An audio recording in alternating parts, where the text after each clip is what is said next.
All right, hi everybody, and welcome to the first video covering the Charlotte Norm Invitational, the Winter Norm Invitational at the Charlotte Chess Center.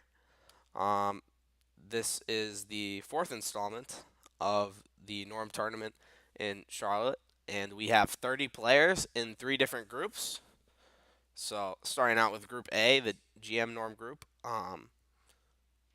we have John Bartholomew, famous YouTuber, um, defeated Casa Corley, also on YouTube, in round one.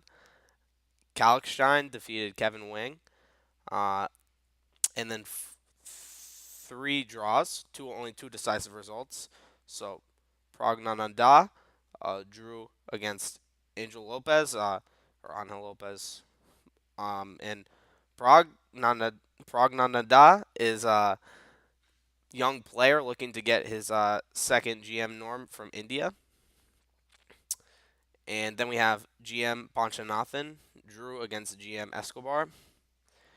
And then wrapping up the results from this group, we have Shmilov drawing against Brodsky. Okay, in the second group, we had two decisive results yet again. I Am Burke defeated Bryce Tiglon. It's Tiglon's second time here at the Charlotte Chess Center. Zerk defeated GM Zapata. GM Gorovets had a draw against FM Jacobson. GM Kadrich maybe, drew against Kamrakulov. And then Ostrovsky drew against Gori Shankar. Shankar is looking to achieve 2400 rating to complete the IM title. In our third group, we had a lot of decisive results. Very exciting play for the first round. Uh, Stremovicius defeated Jacobson. Yu defeated Ning. Benjamin Moon beat I Am Young, getting revenge from his loss back in March. And then Tiangxi Wang, a North Carolina local, defeated I Am Montalvo. And then finally, we had a draw between Hong and Wang. Okay, so without further ado, let's take a look at two of the important games. We'll start out with this game between Jennifer Yu and Gary Ning. Jennifer Yu is a young, one of the top female players in the country. So definitely happy to have here for this event. Start out with the move c4. e3, so bishops may be developing that way instead of a fianchetto. Bishop e2. g6. Now h3, forcing the bishop to, clarify with whether or not captures is a move or bishop will go somewhere else. Oh, accidentally skipped to the end of the game. Bishop f5. d5, getting some space, forcing the knight to move backwards. And now g4, attaining even more space. Bishop goes back to d7, g5. Knight e4, so a common idea in the English is to play the important move, pawn to c5, and then take on d6, and really focus on winning this d-pawn. So Yu intends to do that with c5 next, knight e4 sort of preparing it. And now there are not many good ways to guard this pawn. The only way to actually guard the pawn is knight c8. And it's attacked twice, so f5 instead. And after g takes f6, knight takes f6, the knight's under attack, so knight takes f6 is forced. White no longer wins a pawn, but okay. Uh, fixed pawn on d6 should be uh, able to attack it with ideas of like getting the bishop to this diagonal. Um, could happen. So e4 makes sense, preventing black from playing e4 themselves and activating this bishop. Queen b6. Queen b3. White shows that they're fine with the queen trade. They would like to play this endgame. Knight c8. Okay, actually I think some pretty deep ideas having seen the game. Bishop d8 ideas. When I first looked at it, this move was a little bit strange because if white actually captures this queen, a takes is probably the natural recapture. Um, But okay, I guess the knight also, wants to find a new home. So knight c8, bishop e3. So black could play like queen c7 here, but just runs into more moves like rook c1. And queen d8 seems pretty unpleasant. Oh, no, no good way to guard the pawn. Yeah, yeah. So queen trade forced. Bishop d8. Ideas of bishop b6. Activating the bishop. h4. So Yu's plan is to go h5, threaten to take. And when white goes h5, black cannot really afford to take the pawn because bishop takes h5 is looming. Bishop b6, hoping for queen trade, or bishop trade. But bishop h6 played. Bishop c5, improving the pieces, and knight b6 maybe. Knight g5, and now bishop b4 check. So two options here, king f1 or king d1. Naturally, it looks like king f1 is actually the safer square. Because if you go to d1, where does the king go next? c2. Um, but maybe on d1, you have the king's just like completely safe from all checks. f1, maybe. I'm not sure. Yeah, maybe it's not that important of a decision. But okay. She played king d1, bishop c5, and now h5. Threatening like maybe takes g6, but also bishop g7. And it's pretty tough to stop. Bishop g7, h6 is what happens in the game. Let's see, what happens if rook g... Oh, just knight takes h7. Yeah, brutal position. So knight e7, bishop g7, rook g8, and now h6. And black is pretty much forced to just capture the bishop here and take the exchange down position because, let's say, black castles, for example. Knight takes h7, and then knight f6. Winning the rook. Rook has no more squares. So it's best, I think, just to capture, and Ning thought so as well. So h takes g7, now h5, saving the pawn. Rook c1. We'll go through these next moves a little bit more quickly because white is an exchange up. Knight f7. Oh, attacking d6. Um, gonna win another pawn because the bishop's pinned. Rook g8. Knight takes. And even another pawn. Knight takes b7. So after king takes, rook takes bishop. Now king b6. White saves the rook. King d2. Just planning on doubling up rooks. Rook f7. King e3. Best to be accurate, guard the pawn, given no counterplay. Knight c8. Rook c1. Knight e7. Black's just shuffling. And now, after rook c7, black plays knight g8, and white finds a cool move. Rook check. Bishop takes. Rook takes rook. And after black saved the bishop, rook g7, and black resigned in light of knight f6, rook takes g6, and knight h6, rook takes g6. Either a pin or fork, either way winning a piece. So that was that game. Yu is off to a good start, one win. And now let's look at the game between Kevin Wong and Alexander Kalkstein. Okay, so Carol Khan, knight e2, a somewhat offbeat move, not too popular. d5, e5, bishop f5, knight g3, and these are sort of normal Carol Khan moves: h4, h6, h5, bishop h7. Okay, and then here white plays an idea that's been played in the database like about 20 times: e6, sacrificing a pawn. It's funny, black scores better with queen d6, but seems more natural to take the pawn.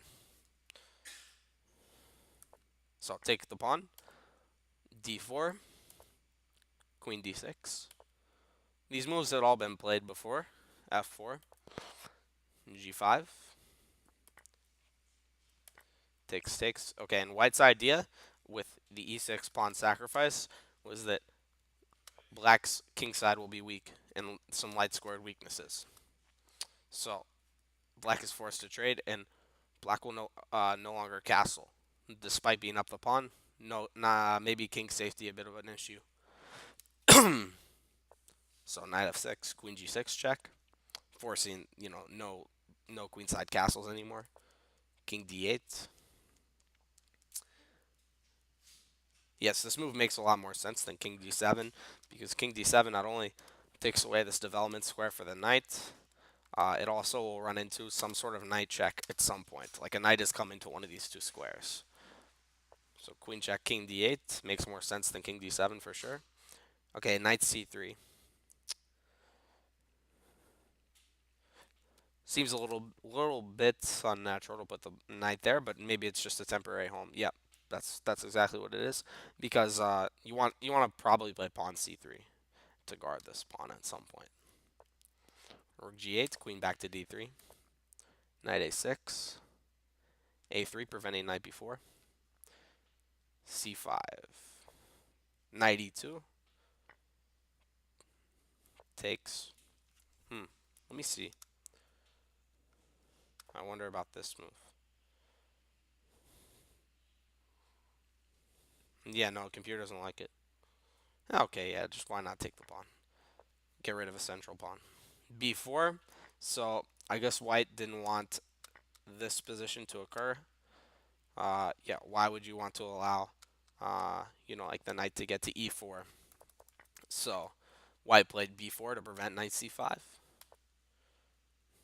knight g4. So another option here, knight g4 is definitely an aggressive choice, good choice. Was rook c8, just a simple move to attack c2, put pressure on the pawn. It's going to be a backwards pawn for quite some time. Knight g4 though. White's king is also unsafe. So now knight takes d4. Knight drops back to c7, improving the piece. Okay, and white plays castles. So this is definitely a delayed castle until move 20. Um, and it looks like this queen is very misplaced to get into the attack. So castling actually makes a bit of sense because also there's no long diagonal checks. There's a pawn on b4. Bishop g7, bishop b2, sort of eyeing this diagonal with maybe some queen h7 ideas. e5. There it is, queen h7. King d7. I guess if this is played, simply e6, and if queen takes g4, pawn takes knight. So after king d7, white saved the knight.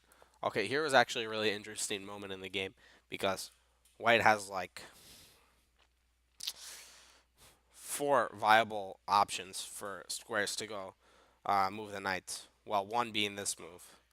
So let's look at this one first. Not queen e6. Queen f6. And now knight f3. So it looks really awkward with the queen being all bottled up, but it actually wins this pawn, I think. So this was definitely possible. Another option was this knight to f5, but this one is not as good.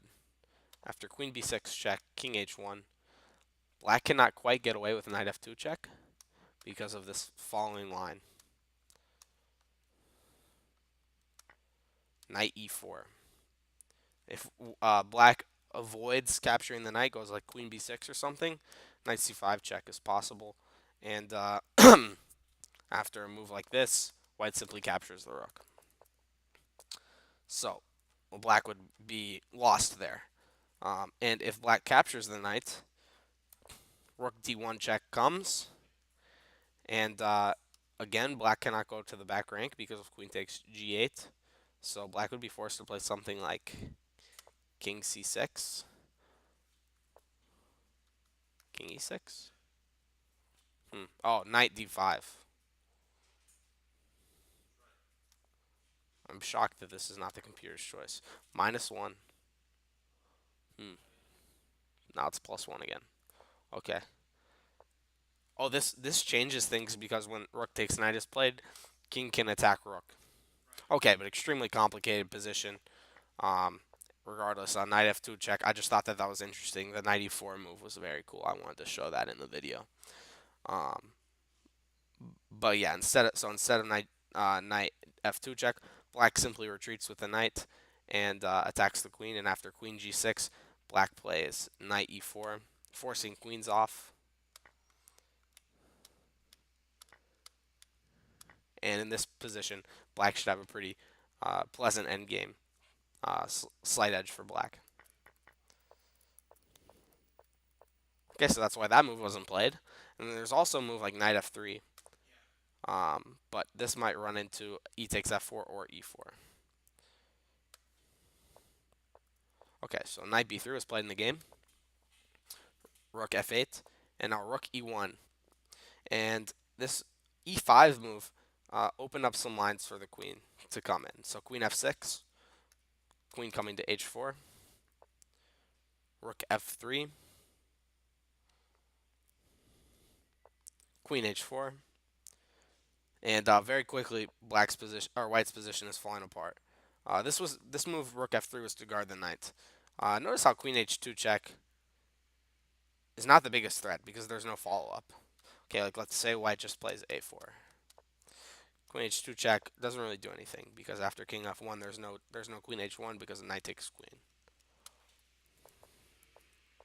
But white plays queen g6, and now after e4 the position is lost. So like not only is this bishop hanging, the rook's hanging, but this rook was also a very important defensive piece, and there's no way to save it or keep it on this rank, I should say.